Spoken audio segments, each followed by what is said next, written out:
계속적으로 이 코로나 사태로 인하여 힘들고 어려움의 시간들을 보내고 있는데 오늘은요 특별히 이제 이번 주와 다음 주 이 주간의 시간을 통해서 이제 우리의 현실의 삶 속에 우리가 당면하는 이 코로나 사태 속에서 우리가 어떠한 영적인 교훈을 우리의 삶 속에 심어야 되는가, 그 부분들을 말씀을 통해서 함께 나누는 시간들을 가지려고 합니다. 최근 우리는 바이러스의 감염으로 인해서 한 번도 경험해 보지 못한 초유의 사태를 우리의 삶 속에 겪고 있습니다. 그 바이러스는 바로 우리가 잘 알고 있는 코로나19 바이러스인데요. 이러한 바이러스의 감염은 우리의 개인적인 삶을 넘어 범국가적인 최악의 난국의 모습으로 치닫고 있습니다. 여러분, 이 바이러스가 언제 시작된지 기억나시나요?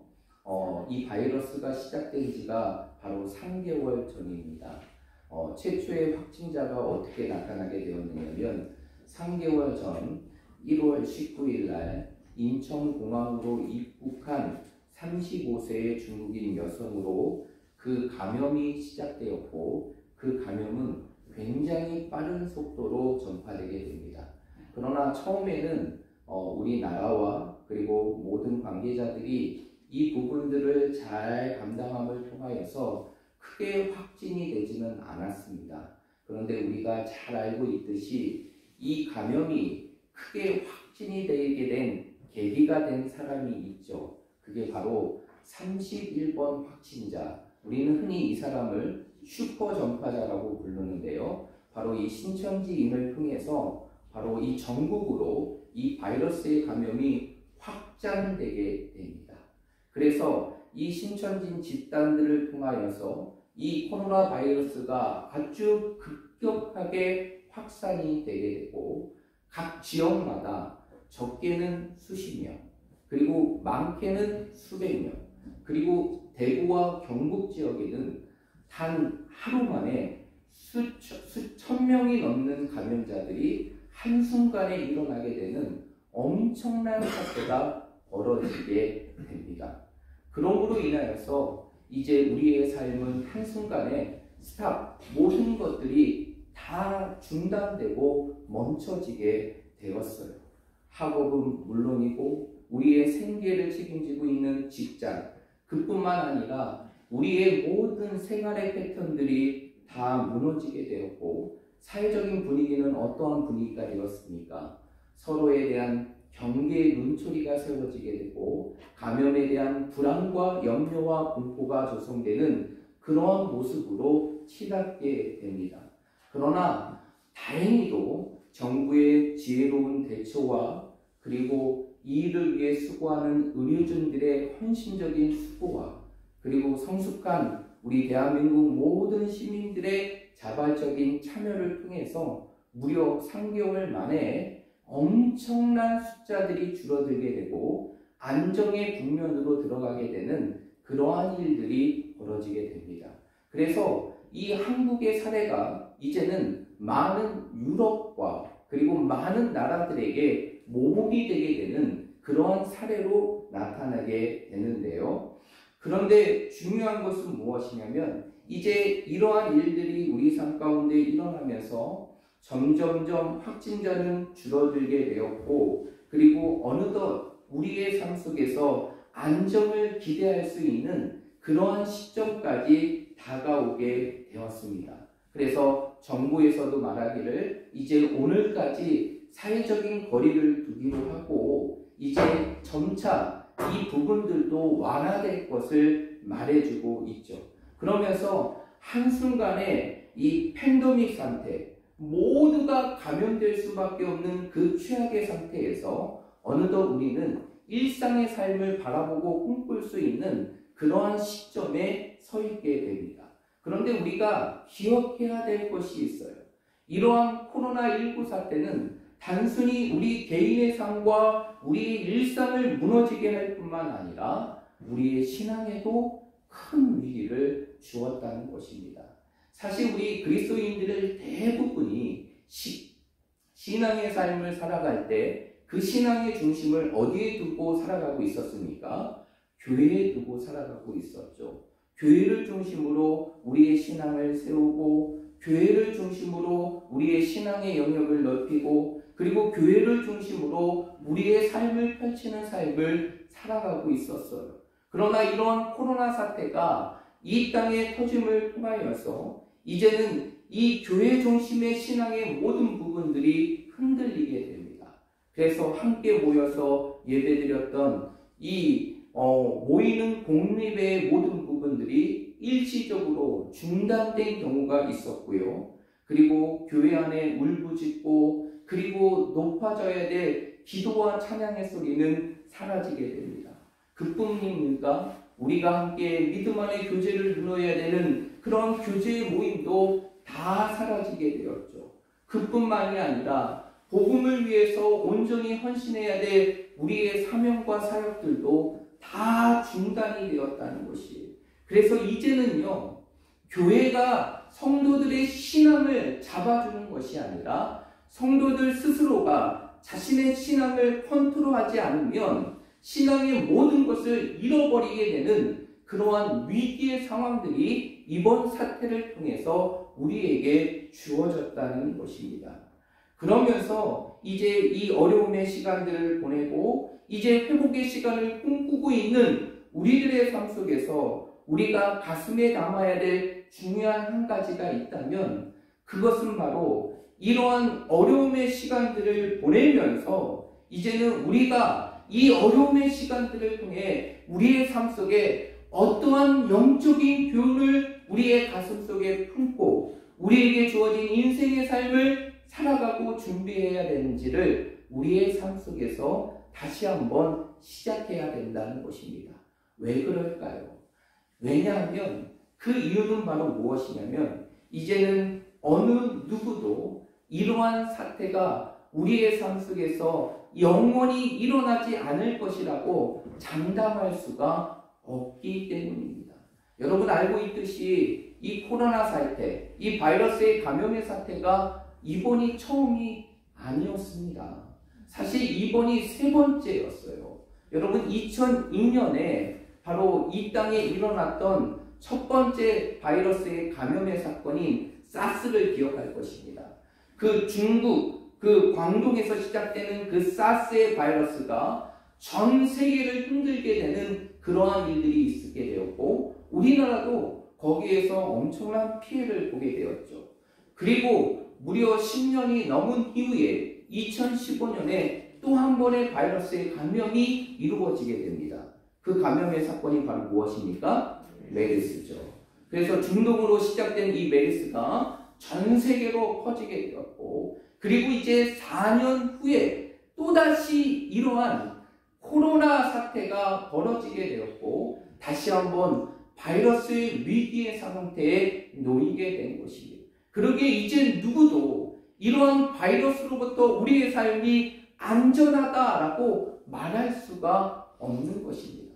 또 우리에게 어떠한 위기의 상황과 어떠한 유혹의 상황들이 우리에게 펼쳐질지 아무도 장담할 수 없다라는 것이에요.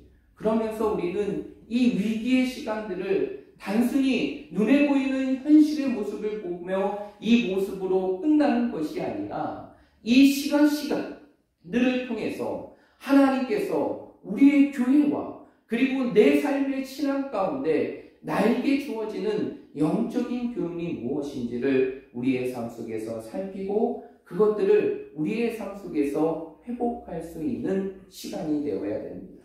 그런 가운데서 오늘은 여러분들과 함께 중요한 한 가지를 나누고자 하는데 그 한 가지는 바로 무엇이냐? 이제는 우리 성도들의 삶이 그리고 우리 교회 공동체가 단순히 눈에 보이는 바이러스의 위험으로부터 현실적으로 대응할 뿐만 아니라 이제 우리의 삶 속에 다가올 수 있는 영적인 바이러스에 대한 대응의 부분들이 영적인 대응의 부분들이 우리에게 이루어져야 한다는 것입니다.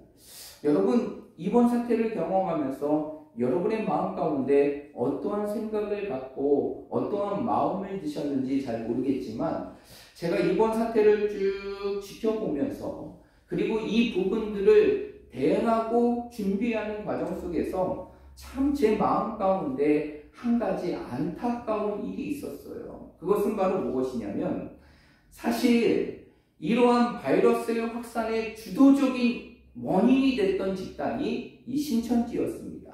그리고 이 신천지뿐만 아니라 그 이후에 이재용 목사가 이끄는 만민중앙교회에서도 이 부분들이 일어나게 됐죠.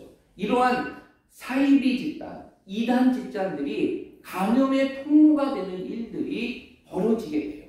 그리고 그뿐만이 아니죠. 정치적인 성향을 가지고 정부에서 이러한 부분들을 막고 이 부분들에 관한 부분들을 저지했음에도 불구하고 이러한 부분들을 강압적으로 이루어갔던 정광훈 목사가 이끄는 사랑제일교회나 그리고 우리가 알고 있는 성남의 발병의 또 하나의 원인이 되고 감염의 통로가 되었던 성남 은혜강 교회의 모습들, 그 교회의 모습들을 보게 되면 마치 이러한 교회들의 잘못된 부분들이, 이러한 교회와 사이비 집단들의 잘못된 부분들이 모든 교회를 향한 비판의 모습으로 나타나게 있다는 것이, 그것이 사실 이 부분들을, 이러한 사태를 준비하고 대응하는 저의 입장에서는 참 안타까운 부분이었어요.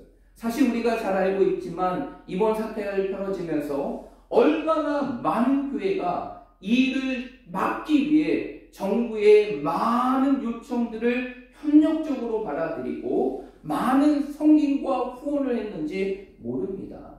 여러분 기억하실지 모르겠지만 우리나라의 개신교를 대표하는 세 개의 교회가 있죠. 그 세 개의 교회가 서초동에 있는 사랑의 교회가 한 교회가 있고, 그리고 단일교회 최대 규모로 갖고 있는 여의도 순복음 교회가 있고요. 그리고 또한 감리교를 대표하는 서울의 광림교회가 있습니다.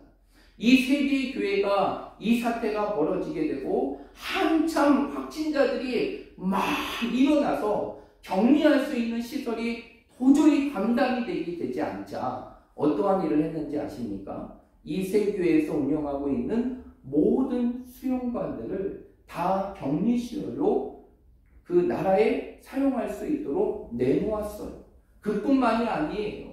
여러분, 이 지역에 있는 교회들의 연합이 이 어려움의 시간들을 위하여 얼마나 많은 일들을 협력하였습니까? 사실 이번에 코로나 사태로 인하여서 정부와 개인뿐만 아니라 교회도 사실 많은 어려움의 시간들을 겪었어요.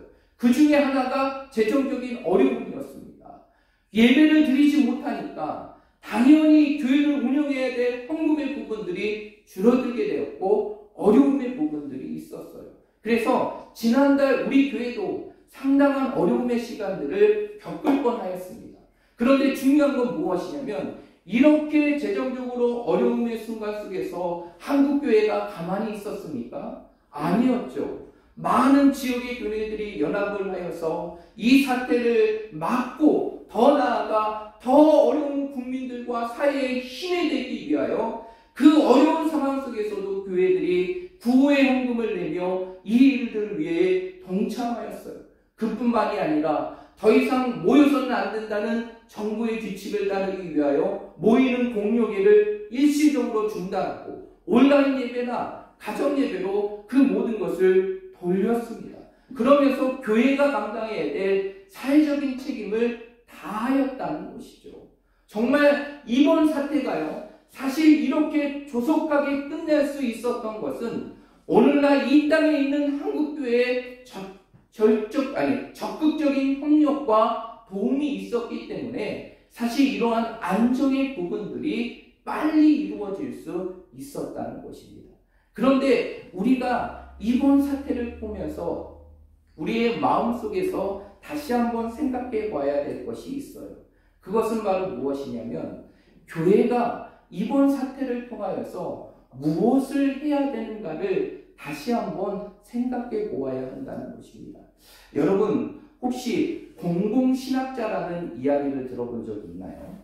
여러분, 이 신학의 많은 부분줄 중에 하나가 바로 이 공공신학이라는 부분이 있어요. 이러한 신학을 연구하는 학자들이 공공신학자입니다.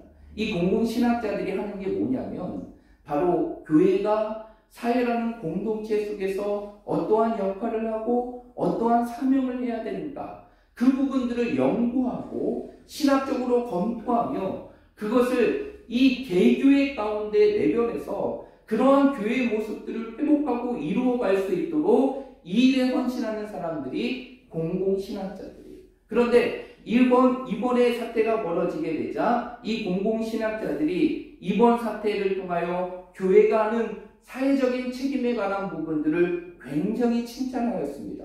그러면서 그들이 한 가지 더 요청한 것이 있어요.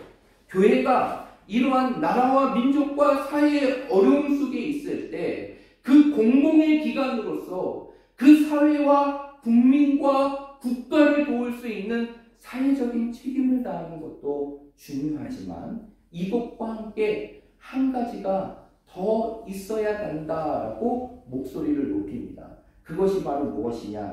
바로 교회가 사회 속에서 정말 교회다운 모습을 갖고 있는지, 그리고 교회의 본질의 모습을 지키고 있는지를 다시 한번 이 위기 속에서 검토해야 될 것을 말했다는 것이에요. 그 중에 대표적인 한 사람의 이야기를 여러분들에게 소개시켜 드리려고 하는데요. 장신대, 서울에 보면 장신대학교가 있는데 그 장신대 기독교 문화학과 교수이면서 도시공동체 연구의 소장으로 있는 성석환 교수라는 분이 있습니다. 그분이 이 코로나 사태가 벌어지고 교회의 공공성에 대한 칼럼을 한 가지를 냈는데요. 그 칼럼에 보면 그가 이러한 말을 남기게 됩니다. 한국교회가 신천지처럼 이단적인 교리를 갖고 있지는 않지만 대부분 사적인 집단처럼 보일 만한 치명적인 약점을 가지고 있지는 않은지 자문해 보아야 한다. 그리고 이번 사태를 통해서 교회 안에 그리고 우리 안에 내재되어 있는 우상의 모습들을 제거하고 교회가 교회다운 모습을 회복할 수 있는 새로운 도약의 기회가 되어야 될 것을 말했다는 것이에요. 여러분, 이런 말에 여러분 어떻게 생각하십니까? 저는 사실 이 이야기를 이 글을 읽는 이후에 제 마음 가운데 100% 동감하게 되었어요. 정말 교회가 어려움 속에서 해야 될 것은 사회적인 책임만이 아닙니다. 사회적인 책임만이 아니에요. 그 사회적인 책임을 넘어 교회가 해야 될 것이 있는데 그것이 바로 무엇이냐? 교회가 교회로서의 본질을 지키고 있는가? 그리고 더 나아가서 성도가 성도로서의 삶을 살아가고 있는가? 정말 우리의 모습들이 이 세상 속에서 하나님의 모습을 드러내며 예수 그리스도의 모습을 드러내고 있는가를 이 위기의 상황 속에서 분명하게 다시 한번 성찰하고 되돌아봐야 한다는 것이, 여러분, 하나님께서 교회를 어디에 세우셨습니까? 단순히 믿는 사람들만 모여있는 곳에 교회를 세우셨어요.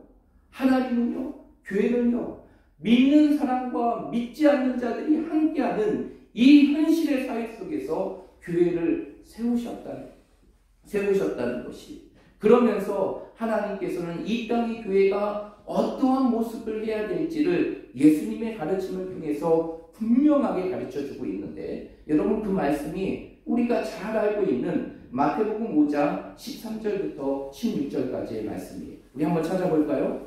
마태복음 5장 13절에서 16절의 말씀입니다.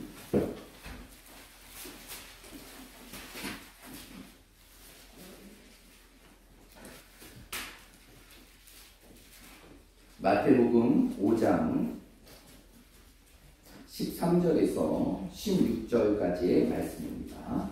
우리 찾으셨으면 한 목소리로 함께 읽어보도록 하겠습니다. 시작!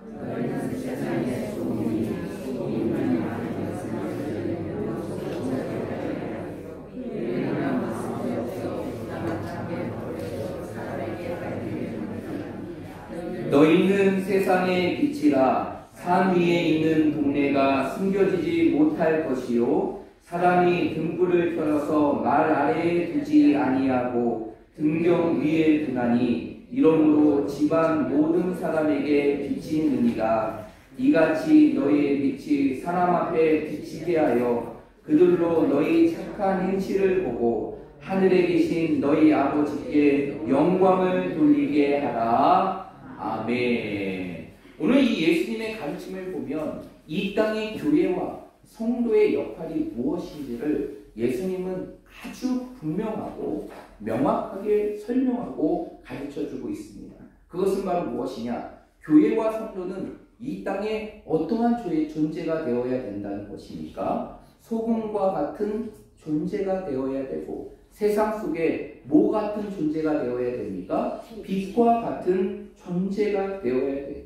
그리고 이 소금과 빛의 모습을 세상 가운데 드러내고 세상의 사람들에게 보임을 통하여서 세상의 사람들이 그리고 이 사회가 무엇을 바라볼 수 있도록 하나님의 영광을 바라볼 수 있도록 하는 것이 교회의 본질이고 성도의 본질임을 믿으시길 바랍니다. 그러므로 우리는 이 땅에 어떠한 존재이냐? 하나님께서 이 어둠의 새, 이 죄악의 어둠의 세상 속에서 소금과 같은 존재로 우리를 빚으신 존재이고 더불어서 이 어두워가진 이 세상을 다시 한번 하나님의 영광을 비출 수 있는 존재로 빛과 같은 존재로 만드시고 창조하시고 우리를 세우신 분이 바로 하나님이라는 것이. 그렇다고 하면 우리는 이 위기 속에서 반드시 질문하고 자문해 보아야 됩니다. 지금 우리 교회는 그리고 하나님의 이름으로 살아가는 성도인 나는 정말 이 세상에 빛된 모습을 갖고 있는가? 그리고 우리는 세상 속에서 소금의 역할들을 행하고 있는가? 그래서 우리들의 삶이 우리 자신의 삶을 드러내는 것이 아니라 오늘 예수님의 가르침처럼 세상을 향해 하나님의 영광을 드러낼 수 있는가를 우리의 삶 속에서 자문해 보아야 하는 것이. 왜 이러한 일들을 해야 될까요? 여러분, 이 땅에 완전한 교회는 있습니까? 여러분, 이 땅에 완전한 성도는 있습니까? 여러분, 우리가 예수 믿고 구원받았지만 죄로부터 모든 것이 해방되고 하늘의 영광을 받은 그러한 존재이지만 여전히 우리의 마음속에서는 불안함이 있어요. 그리고 우리는 불완전한 존재입니다. 그리고 이 땅의 교회도요, 하나님의 교회로서 그 모습을 완전히 갖춘 것이 아니라 불완전한 교회예요. 여전히 실수가 있고요, 여전히 잘못이 있고요, 여전히 우리의 삶 속에 죄악을 반복할 수밖에 없는 것이 이 땅의 교회의 모습이고 죄의 모습이에요. 그런데 이런 교회와 성도들이 하나님 앞에 그 모습, 그 본질의 빛과 소금의 역할을 감당할 수 있는 과정이 있어요. 그것은 바로 무엇이냐? 내 삶의 위기 속에서 바로 누구를 들여다보는 것입니까? 내 자신을 들여다보고 우리의 공동체를 들여다보며 우리의 교회의 모습을 들여다보고 우리의 삶 속에서 나는 지금 어떠한 길을 가고 우리 교회는 어떠한 모습으로 이 지역 가운데 세워져 가고 있는지를 우리의 삶 속에 되돌아볼 때 그 자문의 시간들이 우리의 연약함을 다시 한번 강하게 만들고 우리의 부족함을 채우게 하고 우리의 불완전함을 완전함으로 바꿀 수가 있다는 것이에요. 여러분, 오늘 우리가 읽었던 이 시편 6편의 말씀, 이거는 누구의 시입니까? 다윗의 시죠. 여러분, 이 시편 6편의 말씀을 제가 종종 말씀드렸는데 이 시편 6편의 말씀은 다윗의 시인데요, 다윗이 어떤 상황 속에서 하나님 앞에 고백하는 시편의 말씀인지 여러분 알고 계십니까? 바로 다윗이요, 자신의 인생의 삶 속에 가장 큰 범죄였던 밧세바를 간음한 이후에 그리고 그의 남편 우리아까지도 죽음으로 몰고 간 이후에 하나님을 통하여서 책망을 받고 자신의 죄를 깨닫은 이후에 그가 눈물로써 하나님 앞에 고백하는 내용을 담고 있는 것이 시편 6편의 말씀이에요. 어쩌면 이 시편 6편의 말씀은요, 다윗의 인생의 상 속에서 가장 부끄럽고 가장 추악하고 가장 더러울 때 자신의 모습을 하나님 앞에 고백하고 있는 것이 이 6편의 말씀이라는 것이, 그런 가운데 오늘 이 6절의 말씀에 보면 다윗의 회개하는 모습이 기록되고 있는데, 오늘 6절의 말씀에 보면 다윗이 뭐라고 고백합니까? 우리 6절의 말씀 한번 읽어보겠습니다. 시작! 내가 탄식함으로 피곤하여 밤마다 눈물로 내 침상을 띄우며 내 눈을 적시나이다. 네, 오늘 6절의 말씀에 보면 그 다윗이 그 잘못 속에서 정말 하나님 앞에 용서받을 수 없는 그 어마어마한 죄악과 잘못 속에서 그가 보였던 반응은 바로 무엇이었습니까? 바로 자신의 죄를 탄식하고 밤마다 눈물로 자신의 침상을 띄우고 자신의 요를 적시며 하나님 앞에 회개의 눈물을 통하여서 자신의 삶을 성찰하고 자신의 삶을 돌이키는 모습이었어요. 여러분, 이러한 다윗의 회개가 결국에는 어떠한 결과를 만들었는지 아십니까? 결국 다윗이 처음 하나님께로부터 부름받았을 때보다 하나님 앞에 더 위대한 왕으로 세워지게 되는 놀라운 결과를 만들어갔다는 것이, 결국 다윗이 위대한 왕이 될 수 있었던 것은 그의 인생의 삶 속에 죄악의 실수와 범죄가 없었기 때문이 아니, 그 시간들을 통하여 자신의 삶을 철저히 들여다보고 자신의 삶 속에 버려야 될 것을 버리고 회개할 것을 회개하고 돌이킬 것을 돌이키며 하나님 앞에 자신을 세워감을 통하여서 정말 하나님 앞에 더 위대한 왕으로 쓰임받았다는 것이, 여러분, 우리가 이 엄청난 코로나 사태를 통하여서 우리가 기억해야 될 것은 바로 무엇이냐? 바로 이 위기의 시간들이 다시 한번 우리를 하나님 앞에서 단련하고 우리를 정금과 같이 세울 수 있는 기회가 될 수 있다는 것을 기억해야 된다는 것이죠.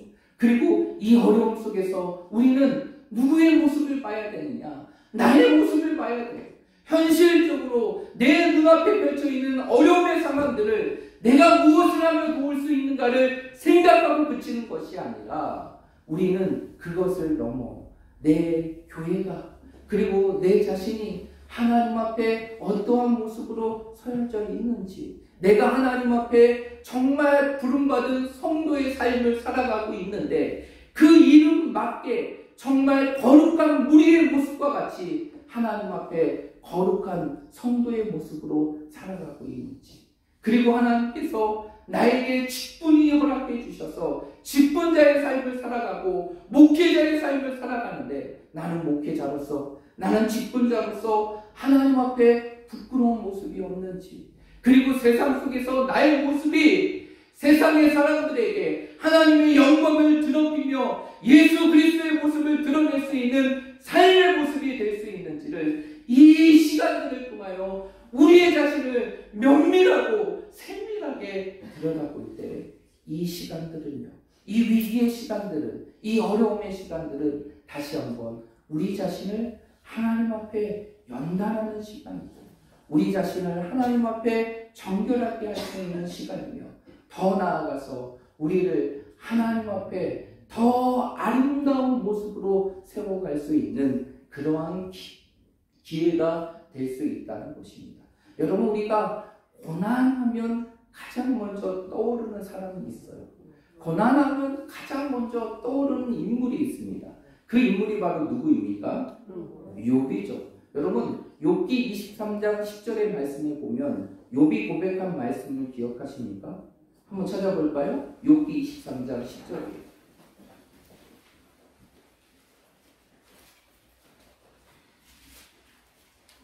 욥기 23장 10절입니다.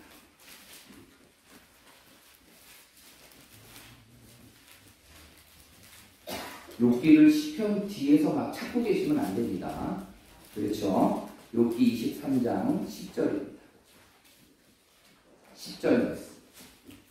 우리 욥의 고백의 말씀인데 우리 한 목소리로 읽어보도록 하겠습니다. 시작. 그러나 내가 간 길을 그가 아시나니 그가 나를 단신되는 일에서 생각하신 발전으로 나옵니다.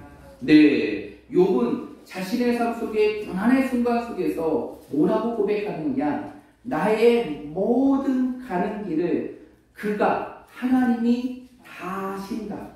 그리고 그 하나님은 나를 어떻게 하심으로 단련하심으로 우리를 어떠한 존재와 같이 빚으신다? 순금과 같이 정금과 같은 존재로 빚으신다고 자신의 삶 속에 고백합니다. 여러분 이번 스테를 보면서 우리는 이런 생각이 들어요. 왜 하나님께서 이런 어려움의 시간들을 주실까? 왜 이런 어려움의 시간들을 우리의 삶 속에 들여서 지금까지 교회의 역사상 한 번도 중단되지 않았던 예배마저도 중단하게 되고 우리의 모든 일상이 무너지고 나라가 어려움해지는 이러한 상황들이 우리의 삶 가운데 펼쳐지게 되는가? 우리의 삶 속에서 생각하는 경우가 있습니다. 그런데 여러분 우리가 아무리 생각한다 할지라도 하나님께서 이 땅에 이러한 일을 보내신 그 하나님의 일들을 우리가 알 수 있을까요? 우리가 헤아릴 수 있을까요? 우리가 헤아릴 수 없어요. 어떤 분들은 이렇게 얘기하더라고요. 그 코로나 바이러스가 중국 우한에서 이루어졌잖아요. 근데 한참 여러분 아실지 모르겠지만 정말 한 2, 3년 동안 그 중국 땅에 엄청난 핍박의 바람이 불어졌습니다. 중국에 있는 모든 교회들이 다 무너졌고요. 선교사들이 다 방출됐어요. 십자가마저도 그 공화당으로 인하여 다 흐트러지고 불태워지는 어마어마한 일들이 그 중국의 사회 속에 이루어졌어요. 그러다 보니까 어떠한 목회자들은 이렇게 얘기하더라고요. 결국 이러한 코로나 바이러스가 우연히 이루어지는 것이 아니라 결국 이러한 중국의 핍박과 복음의 박해에 대한 결과가 하나님의 무서운 심판으로 이루어졌다. 여러분 이것을 우리가 함부로 이렇게 단정지어서는 안 되는 겁니다. 우리가 하나님께서 이 땅에 이러한 위기를 어떻게 주셨는지 우리는 분간할 수 없어요. 그러나 우리는 분명하게 알 수 있는 건 한 가지가 있습니다. 그것은 바로 무엇이냐? 이 사태가 결코 무엇이 아니라는 것이에요. 우연이 아니라는 것이에요. 이 모든 것도 하나님의 뜻과 계획과 섭리 속에 있고 이것을 통하여서 이루고자 하시는 하나님의 뜻이 그 가운데 있다는 것이에요. 그러면 우리는 그거 무엇인지를 찾아가야 돼요. 그러나 우리는 다른 것은 다 몰라도 우리는 한 가지는 알 수 있어요. 오늘 이 욥의 고백을 통해서 하나님께서는 우리 성도들을 빚어가시고 교회를 세워가시는데 하나님께서는 늘 좋은 것만 우리에게 주시는 것이 아니라 때로는 고난이라는 연단이라는 시간들을 통하여서 우리를 빚어가시고 만들어 가신다는 것. 그리고 우리를 단련하시고 우리를 정금과 같이 순간과 같이 순결한 하나님의 백성으로 인도하신다는 것이 여러분 이 사실을 믿으십니까? 네. 그러게 우리는 이 현실의 위기 속에서 누구를 들여다봐야 될까요? 내 자신을 들여다봐야 돼요. 왜 사회가 이렇게 되는지, 왜 정부가 이것밖에 못하는지 이거를 탓하는 것이 아니라 이 위기 속에서 하나님께서 나에게 나의 삶 속에 이 위기를 주신 것이 무엇이고 이것을 통해서 내 삶 속에서 내가 무엇을 돌아보고 내가 무엇을 성찰하고 내 안에 무엇을 버리고 내 안에 무엇을 바꾸고 내 안에 무엇을 새롭게 해야 되는지를 우리의 삶 속에 결단할 수 있는 시간이 되어야 된다는 것이. 그랬을 때 우리는 이 사태를 통해서 우리에게 주시는 그 하나님의 영적인 교훈과 가르침을 깨달을 수가 있고 이것이 결국 우리를 세우시고 이 땅의 교회를 세우시는 하나님의 큰 뜻을 이룰 수 있다는 것입니다. 그러므로 우리 사랑하는 모든 성도들이 오늘 이 현실 앞에 이 무서운 현실의 앞에서 우리가 다시 한번 자문해 보아야 될 것은 바로 무엇이냐? 이 위기 속에서 나는 하나님 앞에 세상 앞에 어떤 모습으로 서 있는가? 나는 나 성도로서의 본질을 지키고 그리고 교회로서의 삶을 살아가는 우리들이 교회로서의 삶을 온전히 이루어가고 있는가? 이 부분들이 우리의 삶 속에 이루어질 때 이 어려움의 시간들은 우리의 인생의 삶 속에 또 한 번의 하나님의 큰 은혜의 기회가 될 것이고, 그것이 결국 나를 바로 세우고 우리 교회를 바르게 세우고, 그리고 세상의 사람들로부터 외면되었던 모든 교회들이 다시 이 땅에 회복되어지고, 이 땅의 교회가 이 세상의 희망과 소망임을 다시 일으킬 수 있는 은혜의 기회가 될 것입니다. 우리 사랑하는 모든 성도들이 이 말씀을 기억하면서 이 어려움의 시간들을 보내면서 다시 한번 우리의 삶 속에 이러한 질문을 던지고 우리를 다시 한번 하나님 앞에 정금과 같이 순금과 같이 새롭게 할 수 있는 그런 기회로 삼을 수 있는 우리 모든 믿음의 성도들이 되시기를 말씀으로 축복드립니다.